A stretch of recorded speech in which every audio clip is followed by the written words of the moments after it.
राष्ट्र सर्वप्रथम राष्ट्र सर्वप्रथम राष्ट्र सर्वप्रथम राष्ट्र। हिमाचल के धर्मशाला में मेरी माटी मेरा देश कार्यक्रम के तहत अमृत कलश यात्रा निकाली गई। इस अवसर पर केंद्रीय मंत्री अनुराग ठाकुर भी मौजूद रहे। कार्यक्रम को संबोधित करते हुए अनुराग ठाकुर ने कहा कि हर घर तिरंगा अभियान के अंतर्गत हिमाचल और देश के अन्य हिस्सों में घर घर में तिरंगा लहराया गया है। वहीं अमृत कलश यात्रा के माध्यम से शहीदों के गांव से केवल मात्र मिट्टी ही नहीं ली जा रही, बल्कि उनकी भावनाओं को भी इससे जोड़ा जा रहा है। उन्होंने कहा कि इस मिट्टी को एकत्र कर इंडिया गेट पर अमृत वाटिका का निर्माण किया जाएगा। वहीं उन्होंने पीएम मोदी के द्वारा देश के विकास के लिए किए गए कार्यों की भी चर्चा की। If I have to say it in this way, that from science and technology to sports and from startups to space, India has done extremely well in all these areas. India is looking like a leadership. और कैसे दिखता है आपको? मैं उदाहरण के रूप में बताता हूं। 10,000 से ज्यादा अटल टिंकरिंग लैब से लेके साइंस एंड टेक्नोलॉजी के क्षेत्र में कोविड वैक्सीन से लेकर अन्य ऐसे रिकॉर्ड ब्रेकिंग, पाथ ब्रेकिंग हमने जो काम किए हैं वो आज देश उसका उदाहरण दे रहा है। तो दूसरी ओर स्पेस सेक्टर में जो दुनिया का कोई देश नहीं कर पाया, वो हमारे भारत के वैज्ञानिकों ने चंद्रयान मिशन को सफल करके चंद्रमा के दक्षिण ध्रुव पर उतरने का काम शिव शक्ति पॉइंट पर किया है। तो दुनिया के एक ही देश ने, भारत ने किया है मेरे भाइयों। गगनयान बहुत सफल हमारा प्रयोग हुआ। भविष्य में यहां से अंतरिक्ष में चंद्रमा पे ले जाने के लिए, ह्यूमन को भी ले जाने के लिए, यही हुआ कि नहीं कुछ और है? यही है। तो उसके लिए भी भारत आगे बढ़ रहा है। आदित्य L1 सोलर यानी कि सूर्य के कक्ष में भी जाकर हम लोग काम कर सके, तो उस तरह से आदित्य L1 सोलर का भी सफल प्रयोग अब तक हुआ है। स्टार्टअप्स में दुनिया में पहली 3 स्टार्टअप्स में भारत के युवाओं ने देश को लाकर खड़ा कर दिया। भारत कहीं नहीं था 9 साल पहले, आज दुनिया के पहले 3 देशों में। मेरे युवा साथियों, अगर कुशल नेतृत्व, ईमानदारी हो तो बदलाव लाने में ज्यादा समय नहीं लगता। नेता हमारे पास है।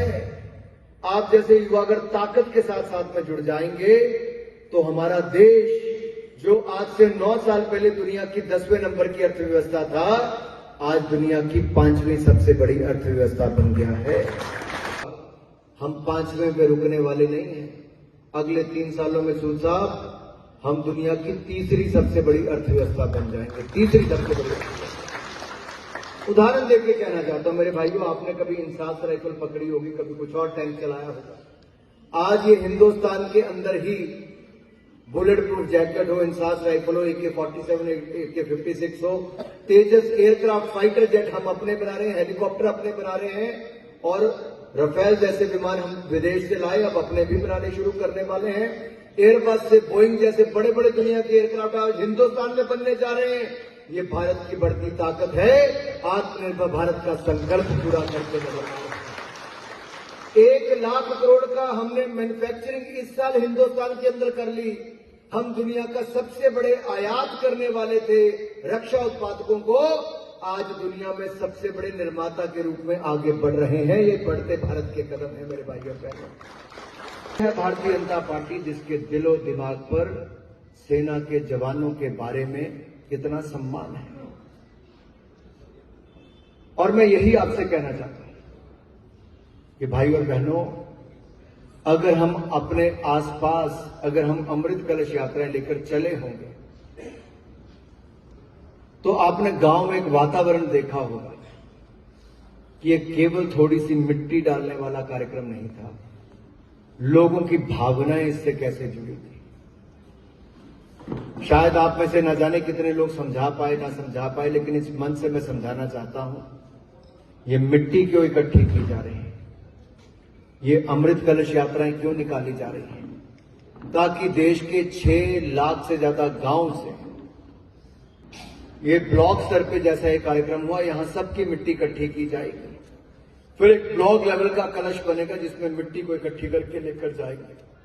और देश की राजधानी दिल्ली में यहां पर भी 75 पेड़ लगेंगे। अमृत वाटिका ब्लॉक में भी बनेगी, जो मिट्टी यहां पे बचेगी।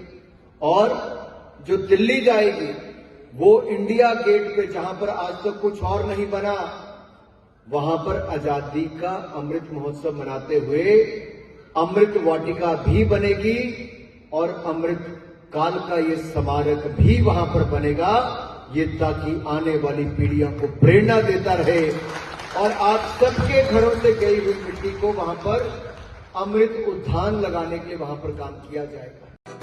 राष्ट्र